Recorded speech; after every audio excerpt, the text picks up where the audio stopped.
मेरे ओर से, पूरे राज्य के ओर से भी नया डिस्ट्रिक्ट स्थापना के इस शुभ अवसर पर नया कई पंजाब डिस्ट्रिक्ट प्राप्त किए हैं, उसके लिए आप सबका अभिनंदन करता हूं और आपको बधाई देना चाहता हूं। जब नया डिस्ट्रिक्ट बनता है, नया राज्य बनता है तो बहुत विशेष होता है और आज का दिन हमेशा के लिए आप याद रखेंगे। 1 मार्च 2024 कई पंजाब डिस्ट्रिक्ट का स्थापना हुई है। मुख्यमंत्री जी हम लोग सब आपके बीच में आया है, ये एक यादगार पल होगा। और जब भी नया डिस्ट्रिक्ट बनाया है, हमने कई नए डिस्ट्रिक्ट का स्थापना देखा है। जब 5 डिस्ट्रिक्ट से 10 डिस्ट्रिक्ट बना और फिर उसके आगे बढ़ाता गया, मैंने बहुत डिस्ट्रिक्ट क्रिएशन का, फाउंडेशन का, उद्घाटन का कार्यक्रम देखा है और ये भी देखा है कि डिस्ट्रिक्ट बनने के बाद डिस्ट्रिक्ट कैसे आगे बढ़ा है, ये भी हमने देखा है। आज आप लोगों ने जिक्र किया है, दबा तदर साहब ने भी बहुत विस्तार से बताया कि नया डिस्ट्रिक्ट बनाने का उद्देश्य क्या था, कितने सालों से आप लोग नया डिस्ट्रिक्ट मांग कर रहा था। और आप लोग ने जो निशी एलाइड सोसाइटी का प्रेसिडेंट प्रोफेसर तला सोरेन जी का भी सुना है, उन्होंने भी अपील किया है कि नया डिस्ट्रिक्ट का स्वरूप कैसा होना चाहिए। सबका अपना सपना होता है। जब आपका नया घर बनता है तो नया घर का उद्घाटन आपके लिए महत्वपूर्ण होता है। आज कई पंजाब डिस्ट्रिक्ट का उद्घाटन आप जितना खुशी मना रहा है, आपके मन में जितने उल्लास है, उतना ही खुशी हम सबको है। आप जितना इस डिस्ट्रिक्ट के बारे में सोचता है, हम भी उतना ही सोचता है। तो हम मिलकर बनाएंगे आपका सपना। कई पंजाब डिस्ट्रिक्ट का जो स्वरूप आप जैसे इस डिस्ट्रिक्ट को बनाना चाहते हैं, उसको फुलफिल करने में, उसको क्रियान्वित करने में हम 100% हमेशा आपका साथ रहेगा।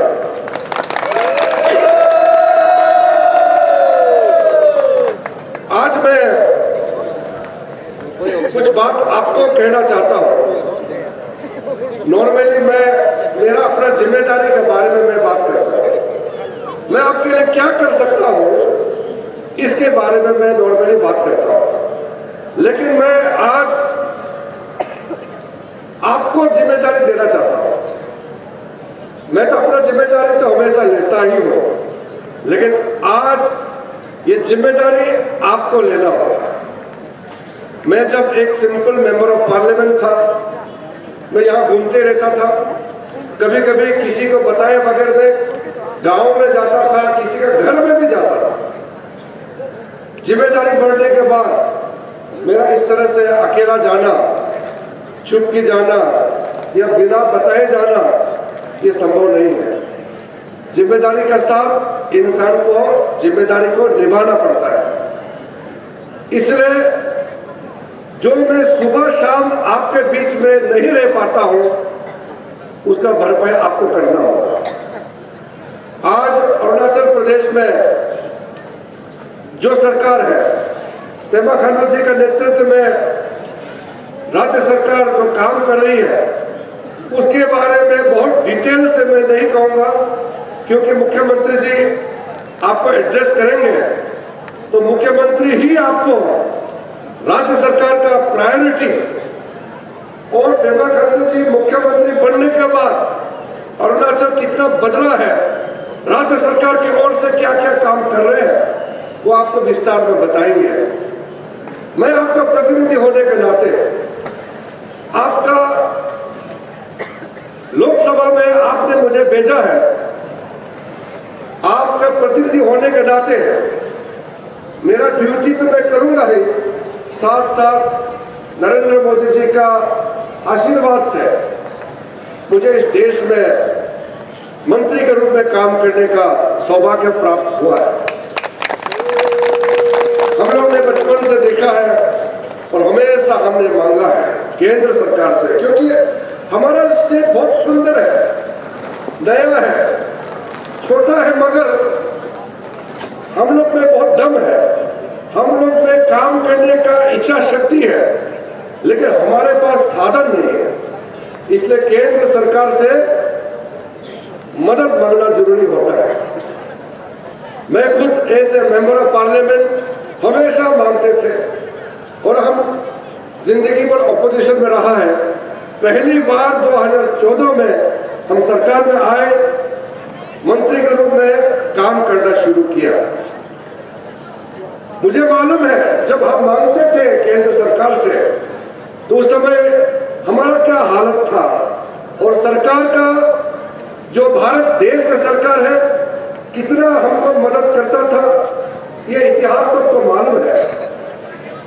मुझे खुशी इस बात का है कि आपका आशीर्वाद से हम जो लगातार केंद्र सरकार से मांग करते थे, आज उसी सरकार में बैठ करके हमको देश चलाने में कैबिनेट में दर्जा मिल करके मैं आज देने वाला बन गया है, मांगने वाला नहीं है। आज पार्लियामेंट के अंदर में एमपीज का हम जवाब देते हैं, एमपीज का डिमांड को हम फुलफिल करते हैं, राज्य सरकारों से डिमांड आता है उसको हम फुलफिल करते हैं। इस वक्त हमारा देश में 27 कैबिनेट मिनिस्टर है और मैं जिंदगी में कभी सोचा नहीं है कि इस देश का एक कैबिनेट मंत्री के रूप में इस देश को चलाने का अवसर प्राप्त होगा। इसलिए अरुणाचल प्रदेश का जनता की ओर से आदरणीय प्रधानमंत्री नरेंद्र मोदी जी को मैं फिर से धन्यवाद ज्ञापन करता हूं कि हमारा प्रदेश से भी इस देश ने कैबिनेट मिनिस्टर का दर्जा दिया। आज अरुणाचल का जो हालत है एक नया इतिहास लिखने जा रहा है। ये जो डिस्ट्रिक्ट आज 27 डिस्ट्रिक्ट बन गया है, एक डिस्ट्रिक्ट 4 तारीख को उद्घाटन होगा। हमारा देश में इतना छोटा छोटा डिस्ट्रिक्ट कहीं नहीं है, और जब डिस्ट्रिक्ट बनता है तो डिस्ट्रिक्ट के ऊपर में सरकार का खर्चा बढ़ता है। एक डिस्ट्रिक्ट बनने पर पूरा डिस्ट्रिक्ट में जो जरूरत चीज है उसको सरकार को पूर्ति करना पड़ता है। डीसी ऑफिस बनाना पड़ता है, एसपी ऑफिस, हर एक डिपार्टमेंट का इंफ्रास्ट्रक्चर बनाना पड़ता है, उसका खर्चा डबल हो जाता है। जो लोअर सुबनसिरी डिस्ट्रिक्ट का खर्चा था, प्रशासनिक व्यवस्था, एडमिनिस्ट्रेटिव जो मैकेनिज्म है वो डबल हो जाएगा। तो जो लोअर सुबनसिरी का जो खर्चा है वो कई पैंजर बनने के बाद डबल हो जाएगा। तो मैं पेमा खांडू जी और उसकी टीम को बधाई देता हूं, अभिनंदन करता हूं। आपने लोगों का सुविधा को देखते हुए, जिम्मेदारी लेते हुए आपने खर्चा उठाने का रिस्पॉन्सिबिलिटी लिया। आज जो डिप्टी चीफ मिनिस्टर ने जो बताया है, अगले 2-3 साल में आपका इस डिस्ट्रिक्ट का ढांचा खड़ा करने में जो बजटरी सपोर्ट लगेगा वो कोई 20-30 करोड़ में होने वाला नहीं है, ये हजारों करोड़ का जरूरत पड़ेगा। और जो राज्य सरकार से पूरा नहीं हो पाता है, केंद्र सरकार से मदद देने के लिए मैं आपके सामने में खड़ा हूं। चिंता होने का जरूरत नहीं है। मैं और मेरे दोनों साथी एमपी हम लोग आपका प्रतिनिधि के रूप में दिल्ली में बैठा हुआ है। भारत सरकार का पूरा सहयोग आपके साथ रहेगा। एक डिस्ट्रिक्ट में अरुणाचल प्रदेश में कोई डिस्ट्रिक्ट में तो पॉपुलेशन बहुत कम है। आप सोच के देखिए, मैं कंपैरेटिव पिक्चर बताता हूं। बड़ा राज्य में मैं कल वेस्ट बंगाल में था, मैं जिस डिस्ट्रिक्ट में कार्यक्रम किया उस डिस्ट्रिक्ट का पॉपुलेशन 50 लाख है, और उस डिस्ट्रिक्ट में 50 लाख तो वोटर है। उस डिस्ट्रिक्ट में 3 मेंबर ऑफ पार्लियामेंट है, लोकसभा का। 50 लाख तो वोटर है, वो एक डिस्ट्रिक्ट है। साउथ 24 परगना करके एक डिस्ट्रिक्ट है। आप इमेजिन कीजिए, असम के अंदर में जिसका पॉपुलेशन 3.5 करोड़ है, असम में 33 या 34 डिस्ट्रिक्ट है। तो उस दिशा को आप देखेंगे तो हमारा यहाँ में लोगों का सुविधा को देखते हुए लोगों को अपना जिले में ऑफिस कार्य के लिए बहुत तकलीफ उठाना ना पड़े, इसलिए अरुणाचल में इतना डिस्ट्रिक्ट क्रिएशन हुआ है। और मुझे मालूम है आधा से ज्यादा राज्य सरकार खर्चा डिस्ट्रिक्ट का प्रशासनिक व्यवस्था में खर्चा जाता है और इसका जिम्मेदारी चीफ मिनिस्टर और उसका टीम उठाता है। तो मैं इस चीज को भी अप्रिशिएट करता हूं कि खर्चा को उठाते हुए अरुणाचल का हर एक जनता को, दूर दराज पर बैठने वाला को सुविधा पहुंचाने के लिए इतना डिस्ट्रिक्ट क्रिएट करने का जिम्मेदारी पेमा खांडू सरकार ने उठाया है। यहां जब आप कहता है कि अच्छा डिस्ट्रिक्ट बनाना चाहता है, अच्छा डिस्ट्रिक्ट कैसे बनेगा? कुछ डिस्ट्रिक्ट है काफी कमिटमेंट के साथ डिस्ट्रिक्ट बना है, लेकिन जितना हम चाहते हैं डिस्ट्रिक्ट आगे बढ़ना चाहिए उतना बड़ा नहीं है। हमारा राज्य भी ऐसा है। आज हम हमारे राज्य को जितना तेजी से आगे ले जाना चाहता है, कभी कभी ऑब्स्टेकल होता है, डिस्टर्बेंसेस होता है, कुछ चीज ऐसा होता है जिससे विकास के कार्य में बाधा आता है। इसलिए जब आपने कमिटमेंट किया है कि कई पैनल डिस्ट्रिक्ट को एक मॉडल डिस्ट्रिक्ट के रूप में, बहुत ही प्रोग्रेसिव डिस्ट्रिक्ट के रूप में आप देखना चाहता है, तो आपका काम करने का तरीका, आपका सोचने का तरीका उसी दिशा में होना होगा। हम कहेंगे डिस्ट्रिक्ट अच्छा बनेगा और काम नहीं करेगा तो अपना डिस्ट्रिक्ट मॉडल डिस्ट्रिक्ट नहीं होता है। इसलिए कई जिम्मेदारियां आपके सर पे मैं आज छोड़ के जाना चाहता हूं। सबसे पहले मैं युवाओं के ऊपर मैं जिम्मेदारी देना चाहता हूं। मैं कभी कभी देखता हूं कि हम लोग जितना काम करता है किसके लिए? हमारा भविष्य पीढ़ी के लिए, फ्यूचर जनरेशन के लिए। अगर फ्यूचर जनरेशन बिगड़ जाएगा तो हम किस रूप में हमारा फ्यूचर को बढ़ाएगा? अगर हमारा यूथ जो ताकत है किसी भी राष्ट्र को निर्माण करने में, युवा शक्ति, नारी शक्ति, ये सब बहुत महत्वपूर्ण होता है। अगर हमारा युवा एजुकेशन में बोल कॉल, स्ट्राइक कॉल करेगा, झगड़ा करेगा, दारू पी के मारपीट करेगा, सीनियर लोगों का रेस्पेक्ट नहीं करेगा, कंट्रीब्यूशन नहीं करेगा समाज को बनाने में, तो फिर हमारा समाज आगे नहीं बढ़ पाएगा। ये समय आ गया है कि हर वक्त सरकार से हमको क्या मिला है वो पूछते रहने का। अब समय आ गया है पहले खुद को पूछना है कि मैंने अपने समाज के लिए, अपना राज्य के लिए क्या कंट्रीब्यूशन किया है। अगर आपने अपना समाज के लिए, अपना राज्य के लिए कंट्रीब्यूशन किया है तो आपके पास 100% हक है सरकार को क्वेश्चन करने के लिए। मैंने समाज के लिए, हमारा राज्य के लिए इतना काम किया है, अब सरकार का काम है हमारा जो डिमांड है उसको फुलफिल करने के लिए। सबको अच्छा रास्ता चाहिए, सबको बिजली चाहिए, पानी चाहिए, स्कूल चाहिए, मेडिकल चाहिए, उसका जिम्मेदारी सरकार के पास है। लेकिन सरकार तभी पूरा कर पाएगा जब पब्लिक पूरा समर्थन होगा और डेवलपमेंट, विकास के रास्ते में सब जुड़ेगा। मुझे कभी कभी ये सुन करके बड़ा दुख होता है कि हमारा स्टूडेंट यूनियन के इलेक्शन में करोड़ों रुपए खर्चा होता है। मैंने सुना, मैं तो पहले बोला था कि एक स्टूडेंट यूनियन इलेक्शन 4-5 लाख रुपया खर्चा होता है। किसी ने मुझे आके बताया अरे सर 4-5 लाख नहीं, करोड़ जाता है। मैं मेंबर ऑफ पार्लियामेंट बनने के लिए कभी भी आपको पैसा दिया नहीं है, मैं खर्चा करके कभी भी एमपी नहीं बना। आपका आशीर्वाद और आपका समर्थन से हमने फ्री में दिल्ली में पहुंच करके काम किया। तो फिर हमारे एमएलए को भी क्यों फ्री में वोट नहीं मिलना चाहिए? हमारा स्टूडेंट यूनियन हो या कोई भी सोसाइटी हो, जब आपका मेंबर ऑफ पार्लियामेंट को आप बिना पैसा वोट दे करके दिल्ली में काम करने के लिए भेज सकता है, तो ये यार्ड स्टिक सबको लागू होना चाहिए।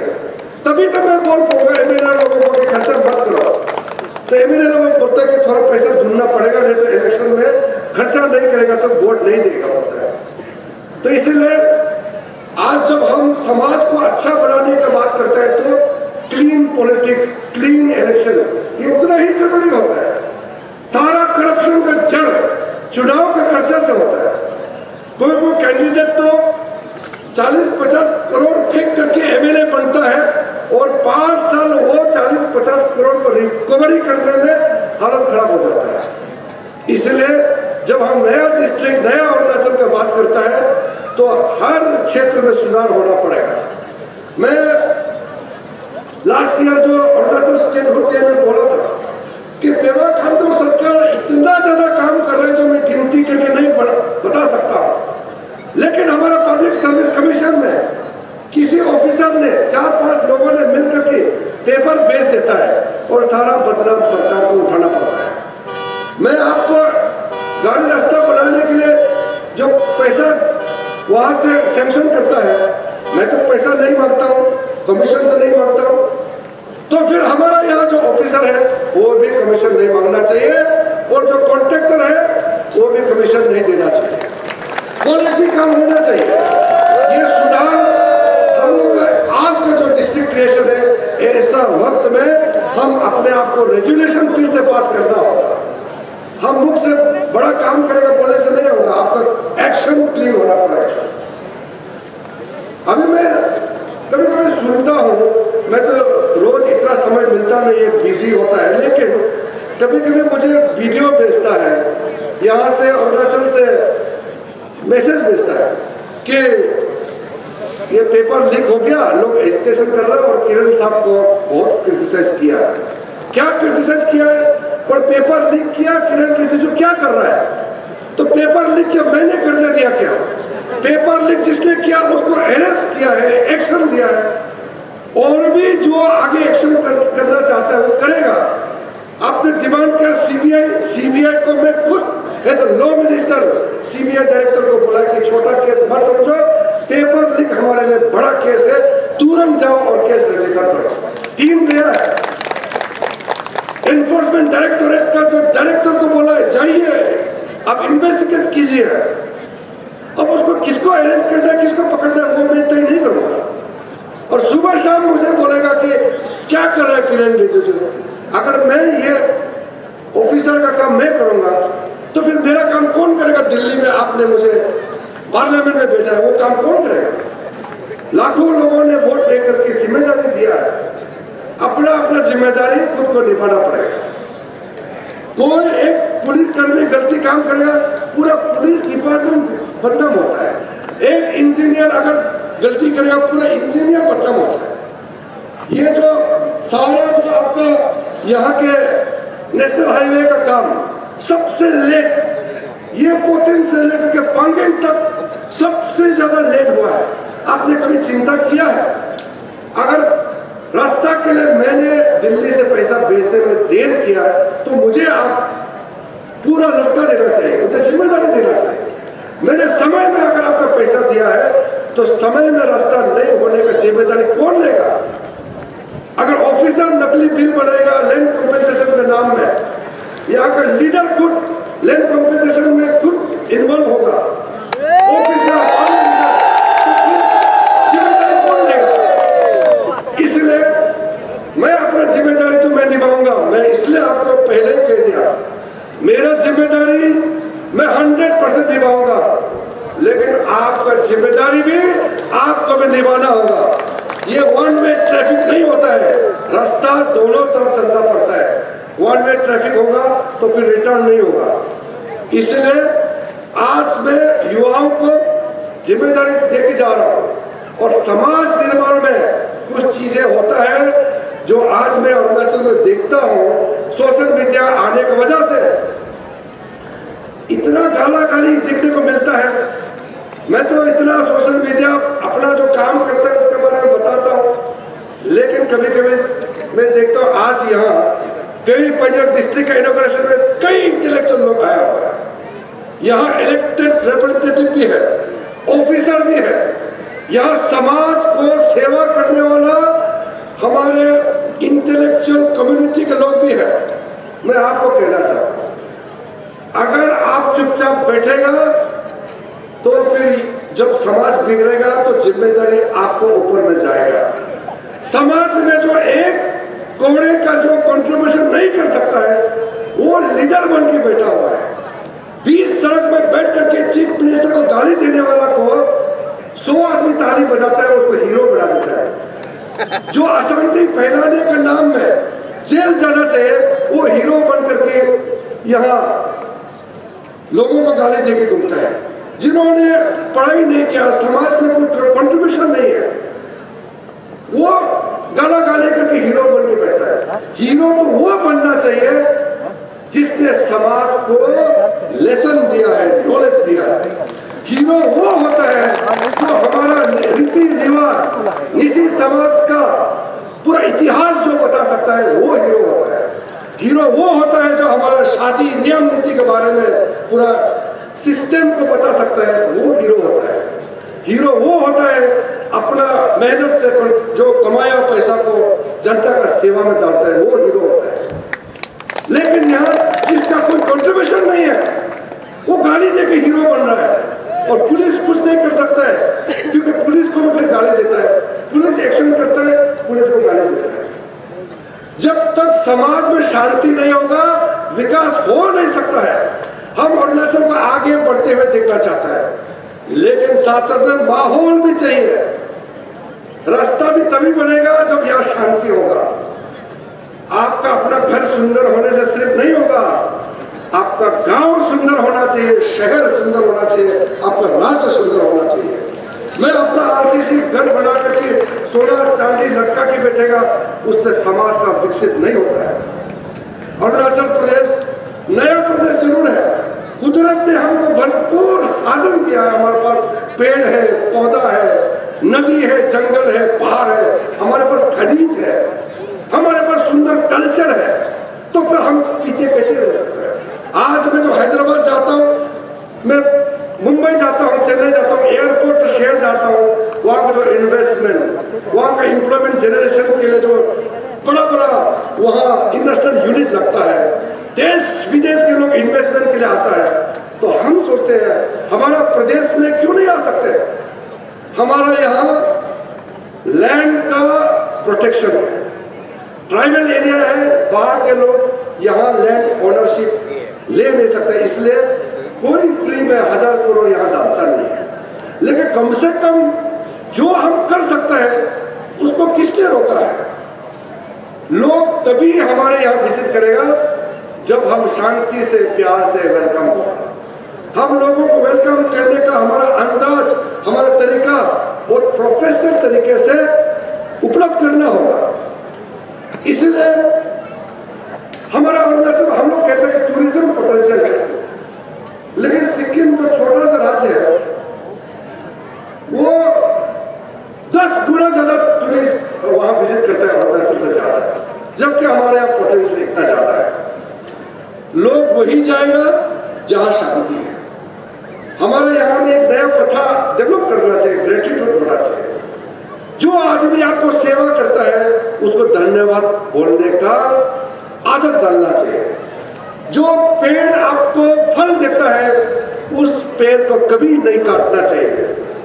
जिस पेड़ से आपको छाया मिलता है उस पेड़ का पत्ता को नहीं काटना चाहिए, आप उस पेड़ को संभाल के पालना चाहिए। जो आपको बाहर से आपको सैंक्शन करके आपको स्कीम देने आता है, कोई प्रोफेशनल एनजीओ आता है या टूरिस्ट विजिट करता है, ये हमारे लिए बहुत फायदा होता है। उसी के माध्यम से हमारा इनकम जनरेशन होगा। इसलिए कोई सोशल इश्यूज, हमारे यहाँ कई इश्यूज है, काफी रिफॉर्म्स भी हो रहे हैं। हमारे यहाँ डिसिप्लिन होना चाहिए। मैं हर एक युवा, जो भी स्टूडेंट मेरे पास डेलीगेशन आता है, मैं उनको 2 ही चीज बताता हूँ। जीवन में कुछ प्राप्त करने के लिए 2 चीज आवश्यकता होता है, मेहनत और discipline. Hard work and discipline. मेहनत और अनुशासन जब तक नहीं होगा आदमी, इंसान आगे कुछ नहीं कर सकता है। माँ बाप को इज्जत देना, हमारे सीनियर्स को इज्जत देना, और जो हमारे लिए काम करता है उसको ग्रेटिट्यूड देना, जिसने आपको खाना खिलाया है उसी को ही आप गाली देगा तो फिर हमको कोई अप्रिशिएट नहीं करेगा। ये याचुली एरिया जो है, याचुली से लेकर भी पूरा पिछला 3 एरिया, ये निशी समाज का एक सबसे आगे में अवेयरनेस करके बहुत क्षेत्र में आपने यह रोशनी पूरा स्टेट में फैलाया है। अभी काफी लोगों ने जिक्र भी किया है।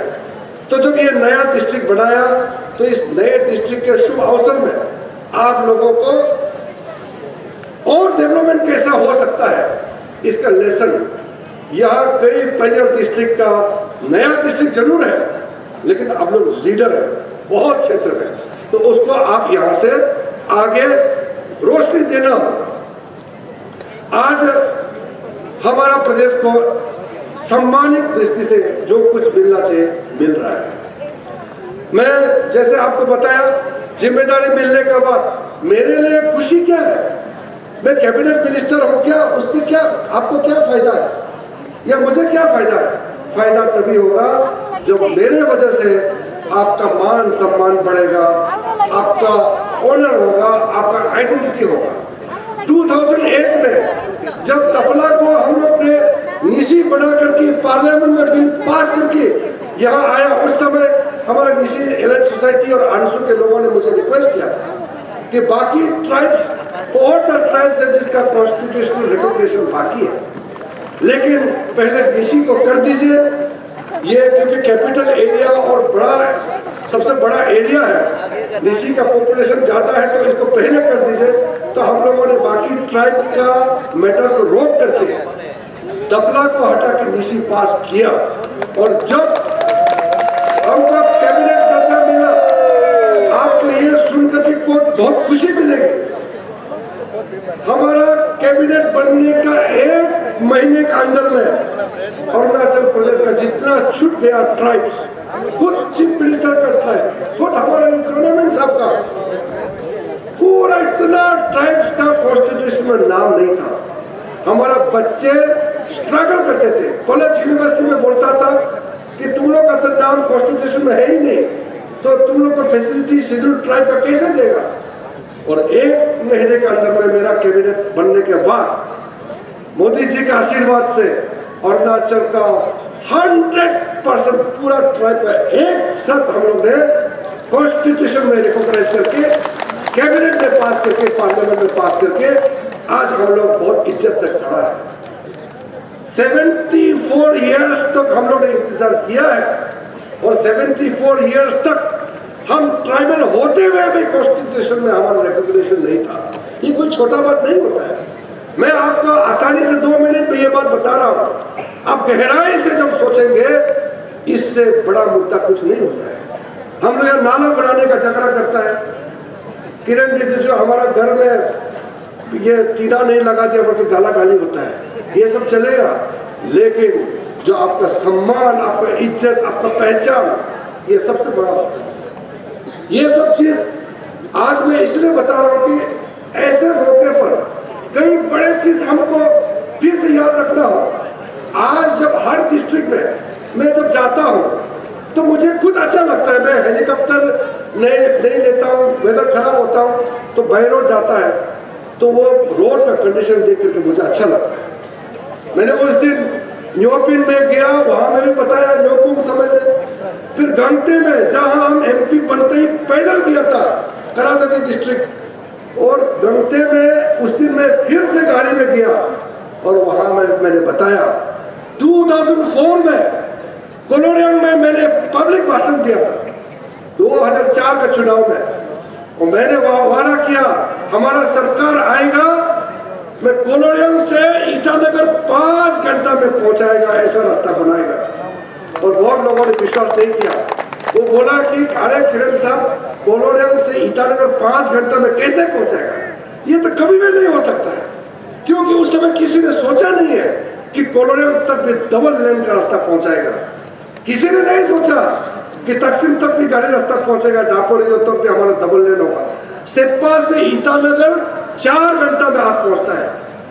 चलने में तो मजा आता है, लेकिन उसके पीछे जो मेहनत, ये डबल लेन रास्ता लाने में बॉर्डर तक रास्ता पहुंचाने में, सरली दामिन से लेकर के आगे आपका दक्षिण तक में मणिगांव तक मेचुका तक रास्ता पहुंचाने में जो मेहनत लगता है वो कोई दिखता नहीं है। और जब मेहनत करके हम लोग स्कीम लाता है तो कुछ लोग तो सिर्फ उस स्कीम से पैसा कितना मिलेगा वो दिखता है। हम उस स्कीम से एक लाख पैसा एक कप चाय नहीं दिखाई देता है, मुझे उस स्कीम से लोगों का लाभ दिखाई देता है। लोगों को जिंदगी को आराम करने के लिए जो कुछ हमको करना होगा हम करेंगे। मैं आजकल चुनाव में प्रचार के लिए आने वाला नहीं हूँ। पेमा खांडू साहब को मैंने बताया, सीएम साहब ने मुझे कहा कि आप इतना बड़ा जिम्मेदारी लेकर के आ रहा है, हमारा इतना बड़ा स्टेट है, पॉपुलेशन कम होने से एरिया बड़ा है, हम लोग संभाल लेंगे। यही रेस्पॉन्सिबिलिटी मैं आपको देके जा रहा हूँ। सारा अरुणाचल का काम केंद्र में कैबिनेट होने के नाते ऐसे कैबिनेट मिनिस्टर की मेरी जिम्मेदारी है, लेकिन यहाँ मेरे लिए भी आपको चिंता करना होगा। आप हर एक आदमी अगर हमारा जिम्मेदारी लेंगे तो हम ज्यादा काम कर पाएंगे, नहीं तो हमको यही नाला नाला गांव गांव गली गली घूमते रहो बोलने से फिर हम दिल्ली से काम नहीं कर पाएंगे। ये सारा काम करने के लिए समय देना पड़ता है, दिमाग लगाना पड़ता है, कन्विंस करना पड़ता है। ये तो अच्छा है कि प्राइम मिनिस्टर 9 तारीख में अरुणाचल में आ रहे हैं, कई परियोजनाओं का उद्घाटन होने वाला है। नरेंद्र मोदी जी कितने बार आ चुके हैं अरुणाचल प्रदेश, आप सोचिए 9 तारीख को जब आने वाले हैं तो यहाँ से भी बहुत लोग आप जो जाएंगे ईटानगर तो आप उनके बात को सुनेंगे। आज हमारा एयरपोर्ट बन चुका है, रेलवे लाइन बन चुका है, हाईवे बन चुका है और गांव-गांव तक हमने पहले भी कहा कि मेरा जिम्मेदारी है इलेक्शन आते आते अरुणाचल का हर एक गांव में 4G नेटवर्क मोबाइल फोन हम लोग पहुंचाएगा 100%। ये कमिटमेंट के साथ काम किया है। मुझे मालूम है 1-2 गांव में टावर पहुंचाना मुश्किल है, तो लगातार 1 महीने में 2 बार 3 बार रिव्यू मीटिंग लेना पड़ता है, क्योंकि दिल्ली में जो लोग बैठा है वो अरुणाचल का समझता नहीं है, वो तो पकड़ पकड़ के समझाना पड़ता है। प्राइम मिनिस्टर स्कीम देने के बाद भी, कैबिनेट से पास करने के बाद भी उसको जमीन तक ले जाने में बहुत मेहनत करना पड़ता है। इसलिए आपका भरपूर समर्थन का आवश्यकता पड़ेगा। आज जो बेसिक चीज है एक इंसान को जो चाहिए वो आज लगभग मिल गया है। मेरे लिए खुशी का बात है, स्वामी विवेकानंद ने कहा है जिसका पेट खाली है, जिसका पेट में भोजन नहीं है, उसको नॉलेज से कोई मतलब नहीं होता है। आप ज्ञान उसी को दे सकते हैं जिसका पेट भरा हुआ है। हम लोगों ने ये कोशिश किया कोविड के समय में भी, मैं करोड़ों रुपया अपना मैनेजमेंट करके सरकार का अलावा भी सब आपको मिला होगा। यहाँ में मास्क भेजा है, ऑक्सीमीटर भेजा है, दवाई भेजा है, ये सब सरकारी पैसे के बगैर करोड़ों रुपया हमने चंदा उठा करके ट्रक का ट्रक लोड करके हर एक डिस्ट्रिक्ट में पहुंचाया। आज गरीबों को यहाँ एक्चुअली एरिया में तो खेती बाड़ी अच्छा होता है, वरना अरुणाचल में कई जगह ऐसा है खेती ठीक से नहीं होता है, और हर एक गरीब को घर में चावल फ्री पहुंचाने का जो काम चल रहा है, मैंने पूछताछ किया है, लगभग सबको मिल रहा है। हर एक घर में पानी पहुंचा रहा है, बिजली पहुंचा रहा है, गैस चूल्हा पहुंचा रहा है और उसमें खाने के लिए चावल भी पहुंचा रहा हो, तो ये बेसिक चीज हो गया। अगर ये बिजली पानी सड़क जो बेसिक इंसान को चाहिए, अगर ये काम 20 साल पहले हुआ होता तो आज हम आपका रेवेन्यू जनरेशन को बात किया होता। आज मैं आपका बीच में बैठ करके इन्वायरमेंट कॉन्शियसनेस की बात करता, टैक्सेशन के बारे में ज्ञान देता, इकोनॉमिक पॉलिसी के बारे में बात करता, लेकिन फिर स्वामी जी का बात याद आता है, जब हमारा बेसिक ही नहीं पहुंचा तो हम आगे जान मार के क्या बताओ। इसलिए आज मैं आपको ऐलान करना चाहता हूँ, मुख्यमंत्री जी उसके बाद बोलेंगे, बेसिक चीज पहुंच चुका है, बिजली पानी सड़क जो इंसान को जीने के लिए चाहिए ये पहुंच गया है। अगले बार इस चुनाव के बाद जो हमारा टारगेट होगा, लोगों का जिंदगी आराम करने के लिए, एम्प्लॉयमेंट जनरेशन के लिए, सेक्टर वाइज डेवलप करते हुए अरुणाचल को एक विकसित अरुणाचल बनाने के लिए हम लोग का काम शुरू हो जाएगा। चीफ मिनिस्टर ने जो सेक्टर वाइज रिफॉर्म्स लाया है उसका इम्प्लीमेंटेशन बहुत अच्छी तरीके से हो रहे हैं, लेकिन आप टीम अरुणाचल एकजुट नहीं होंगे तो फिर ये सपना पूरा होने में समय लगेगा। हमारा इस बहुत ही खूबसूरत याचुली, ये मैं अरुणाचल जितना घूम के मैंने देखा, अरुणाचल का सबसे खूबसूरत जगह में से ये याचुली, ये पूरा एरिया है। आपका डिस्ट्रिक्ट हेडक्वार्टर बहुत सुंदर बनेगा और आपका डिस्ट्रिक्ट बहुत प्रोग्रेस करेगा, उसमें मुझे कोई डाउट नहीं है, मुझे कोई शंकाएं नहीं है। साथ साथ हम लोग जब अगले बार यहाँ आएंगे तो इसमें हम लोग प्लानिंग के साथ इसमें आगे क्या कर सकता है उसका चर्चा बाद में करेंगे। आज मैं सिर्फ इतना ही अपील करूंगा कि गए पंजाब डिस्ट्रिक्ट बहुत सुंदर है, यहाँ के लोग भी बहुत अच्छे हैं। मैं आपका इस डिस्ट्रिक्ट का मागो होने के नाते आपका खुशी से ज्यादा मेरा खुशी है, क्योंकि अतो आयो लोग तो जैसे वे मागो को प्यार तो करेंगे, लेकिन आप सबको मालूम होना चाहिए कि जो आपको मागो होता है वो आप जो बोलेगा वो जैसे तैसे करके पूरा करेगा ही करेगा। आपके पूरा लगा कि काम करेंगे। और साथ साथ हम आज मुख्यमंत्री और उसके टीम को फिर से आपका बिहाफ से मैं अभिनंदन करता हूं कि इतना जल्दी इलेक्शन आने वाला है, इससे पहले स्पेशल असेंबली सेशन बुला करके पंजाब डिस्ट्रिक्ट और बिचुम डिस्ट्रिक्ट जो 30 साल से पेंडिंग था उसको बना करके और चीफ मिनिस्टर खुद आपके सामने में आकर के खुद उद्घाटन करके आपका सपना को साकार किया है। इसमें टीम को धन्यवाद देता हूं। और फिर से आपने मुझे बुलाया, बहुत इज्जत दिया, प्यार दिया और मिथुन भी दिया।